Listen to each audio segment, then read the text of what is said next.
My name is Deepansh Singh. I work as a cloud engineer at Team Computers. I also lead the GDG Cloud and Delhi chapter.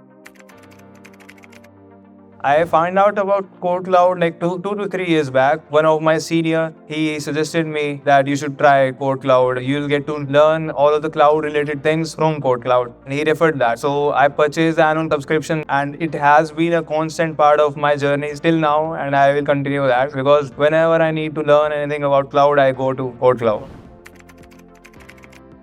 So I built my basics from KodeKloud itself. I did not have much knowledge about cloud earlier. I did know about Google Cloud in specific, but the deep downs of the operating system, how VMs work, how Linux work, and how different containerization, Kubernetes, Docker, all of those things I learned from KodeKloud. So I give a huge credit to KodeKloud for being that mentor for me.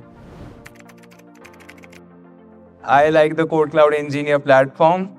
That gave me a hands-on practical experience and gave me a boost of confidence. When I gave my first set of interviews, I cleared all of them. Yeah, and I still do the KodeKloud Engineer platform practice labs, and I really love them.